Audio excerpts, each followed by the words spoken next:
السلام عليكم ورحمة الله تعالى وبركاته. بسم الله الرحمن الرحيم. الحمد لله رب العالمين والصلاة والسلام على أشرف المرسلين وعلى آله وصحابه وأتباعه أجمعين. ما بعد.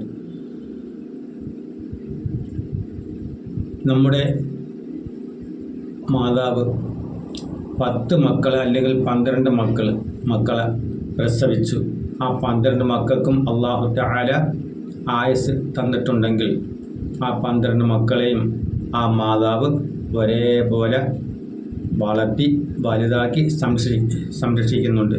എന്നാൽ ആ 12 മക്കൾ അല്ലെങ്കിൽ 10 മക്കളായിക്കോട്ടെ, ആ 10 മക്കൾ വലുതായി പഠിച്ചു ജോലിക്കാരായി കല്യാണമൊക്കെ ചെയ്ത് അവർക്ക് മക്കളൊക്കെ ആയി കഴിയുമ്പോഴേ ഈ മാതാവ് അല്ലെങ്കിൽ പിതാവ് കുറേ വയസ്സായി കഴിയുമ്പോഴേ ഈ ഒരു മാതാവിനെയോ പിതാവിനെയോ നോക്കാൻ ഈ മക്കൾക്ക് സമയമില്ല. അവർക്ക് ജോലി തിരക്കാണ്, ഭാര്യയുടെ കാര്യങ്ങൾ നോക്കണം, മക്കളുടെ കാര്യങ്ങൾ നോക്കണം. അങ്ങനെ ആർക്കും 10 മക്കളെ ഈ മാതാവ് വളർത്തിയതാണെങ്കിൽ ഈ ഒരു മാതാവിൻ്റെ കാര്യം നോക്കാൻ ഈ മക്കൾക്ക് സമയമില്ല. അവർ ദുനിയാവിനെ പറ്റിയുള്ള ചിന്തകൾ, ദുനിയാവിന് വേണ്ടി ജീവിക്കുന്ന മക്കളാണ്. ഞാൻ മരിച്ചു പോകും, മരിച്ചു കഴിഞ്ഞാൽ ആഖിറത്തിലേക്കുള്ള ആദ്യത്തെ വീട് ഖബറാണ്. ആ ഖബറിൽ കൊണ്ട് വെച്ച് കഴിഞ്ഞാൽ എൻ്റെ ജീവിതം എന്തായിരിക്കും, അവിടുത്തെ അവസ്ഥ എന്തായിരിക്കും? മാതാവ് എന്നെ പൊന്നുപോലെ വളർത്തി 10-30 വയസ്സ് വരെ ആക്കി, അത് കഴിഞ്ഞ് കല്യാണം ചെയ്യിച്ചു, ഞാൻ വലിയ ആളായി.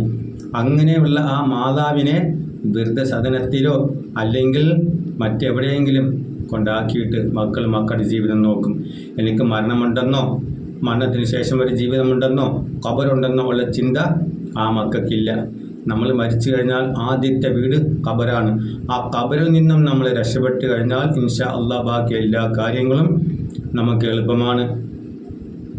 മുത്ത് റസൂലുള്ളാഹി സ്വല്ലല്ലാഹു അലൈഹി വസല്ലം പോലും ദുആ ചെയ്തു, അല്ലാഹുമ്മ ഇന്നി അഊദു ബിക മിൻ അദാബിൽ ഖബർ. അല്ലാഹുവേ, ഖബറിൻ്റെ അദാബുകളെ തൊട്ട് നിന്നോട് ഞാൻ കാവലിനെ ചോദിക്കുന്നു എന്ന് അള്ളാഹുവിൻ്റെ റസൂല് പോലും പറഞ്ഞതാണ്. അപ്പോൾ ഖബറിലെ അദാബ് വളരെ ഭയങ്കരമാണ്. മുത്ത് റസൂലുള്ളാഹി പറഞ്ഞു, ഇദാ മാത ഇൻസാനുൻ ഇൻഖതഅ അമലുഹു. ഒരു മനുഷ്യൻ മരണപ്പെട്ട് കഴിഞ്ഞാൽ അവൻ ദുനിയാവിൽ ചെയ്തിട്ടുള്ള എന്തെല്ലാം നന്മകൾ ഉണ്ടെങ്കിലും അതെല്ലാം നഷ്ടപ്പെട്ടു പോയി. ഇതൊന്നും ഖബറിലേക്ക് എത്തൂല്ല. പിന്നെ മിൻ സലാസത്തിൻ, 3 കാര്യങ്ങൾ ഒഴികെ അവൻ ചെയ്തിട്ടുള്ള എല്ലാ അമലുകളും ദുനിയാവിൽ വെച്ച് തന്നെ തീരും. ആ 3 കാര്യങ്ങൾ എന്തൊക്കെയാണ്? ഇല്ലാ മിൻ സദഖത്തിൻ ജാരിയ. അവൻ ദുനിയാവിൽ ജാരിയായ സദഖ ചെയ്തിട്ടുണ്ടെങ്കിൽ അതിൻ്റെ കൂലി നാളെ ഖബറിൽ എത്തുന്നതാണ്. ഇൽമുൻ നാഫിഅ, പിന്നീട് നാഫിഅയ ഇൽമ്, അഹങ്കാരത്തിന് വേണ്ടി ഉപയോഗിക്കാത്ത ഇൽമ് എന്തെങ്കിലും അവൻ്റെ കൈവശമുണ്ടെങ്കിൽ ആ ഇൽമ് ഖബറിൽ ഉപകാരപ്പെടും. 3-മത്തേത് വലദുൻ സാലിഹ, അവൻ മരിച്ച ഖബറിൽ ചെന്ന് കഴിഞ്ഞാൽ സ്വന്തം മാതാവിന് വേണ്ടി അല്ലെങ്കിൽ പിതാവിന് വേണ്ടി ഒരു ഫാത്തിഹ അല്ലെങ്കിൽ ഒരു യാസീൻ അല്ലെങ്കിൽ ഒരു സൂറത്ത്, ചെറിയ ഒരു സൂറത്തെങ്കിലും ഓതി അതിൻ്റെ ബർക്കത്ത് ഖബറിലേക്ക് എത്തിക്കുന്ന മക്കളുണ്ടെങ്കിൽ അതും അവന് ഖബറിൽ ഉപകാരപ്പെടും. അപ്പോൾ ബാക്കിയുള്ളതെല്ലാം അവൻ ദുനിയാവിൽ ചെയ്തിട്ടുള്ളതെല്ലാം അതോടുകൂടി തീരും. പണ്ട് ബഹുമാനപ്പെട്ട തഴവ ഉസ്താദ് പറഞ്ഞിട്ടുണ്ട്, ഖബറെന്ന് കേട്ടാൽ തൽക്ഷണം ഞെട്ടേണ്ടതാ, കണ്ടാലുടൻ വാവിട്ടു നീ കരയേണ്ടതാ, ചിതലും പുഴുക്കളും താവളം പെരുത്തുണ്ടതിൽ, അവർക്കിഷ്ടമാണ് നീ ചെല്ലുന്നതിൽ, കരടില്ല റേഷൻ വേണ്ട പോലതിലുണ്ട്, ക്യൂശിഷ്ടമില്ല തള്ളലാണത് കൊണ്ട്. ഇതാണ് ബഹുമാനപ്പെട്ട തഴവാസ്താദ് പറഞ്ഞത്. അപ്പോൾ നീ ഖബറിലേക്ക് ചെല്ലുന്നത് ഇങ്ങനെ കാത്തിരിക്കുകയാണ്. അവർ ചിതലും പുഴുക്കളും എല്ലാം ഇങ്ങനെ മത്സരിച്ച് അങ്ങനെ നിൻ്റെ മേളിൽ കയറിയിരുന്നുകൊണ്ട് നിന്നെ ഭക്ഷിച്ചുകൊണ്ടിരിക്കുകയാണ്. അപ്പോൾ ഖബറിൽ ഇതുപോലുള്ള വലിയ അദാബുകൾ ഞാൻ പറയുന്നത് കൂടാതെ ഒരുപാട് അദാബുകൾ ഖബറിലുണ്ട്. ആ ഖബറിലെ അദാബുകൾ കുറയ്ക്കാനുള്ള ഒരു മരുന്ന് ഞാൻ പറഞ്ഞു തരാം ഇൻഷാ അല്ലാഹ്.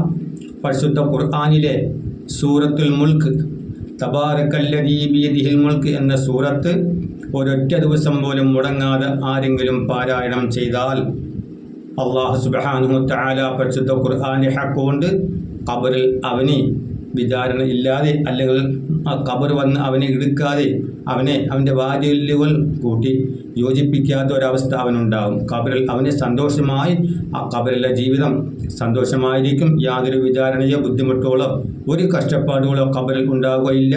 അപ്പോൾ അതിനുവേണ്ടി എന്താ ചെയ്യേണ്ടത്? നമ്മൾ സൂറത്തുൽ മുൽക്ക് എല്ലാ ദിവസവും ഓതി, പടച്ചവനെ നീ ഖൈറിലാക്കണേ റബ്ബേ, പരിശുദ്ധ ഖുർആന്റെ ഹക്ക് കൊണ്ട് എല്ലാ ദുനിയാവിലുള്ള ജീവിതങ്ങളും ആഖിറത്തുള്ള ജീവിതം, അതിന് മുന്നോടിയായിട്ടുള്ള ഖബർ ജീവിതം എനിക്ക് നീ സന്തോഷമാക്കി തരണേ എന്ന് ദുആ ചെയ്യണം. സൂറത്തുൽ മുൽക്ക് മുടങ്ങാതെ എല്ലാ ദിവസവും ഓദിക്കൂ. നമ്മുടെ ഖബർ ജീവിതം സന്തോഷമാണ്.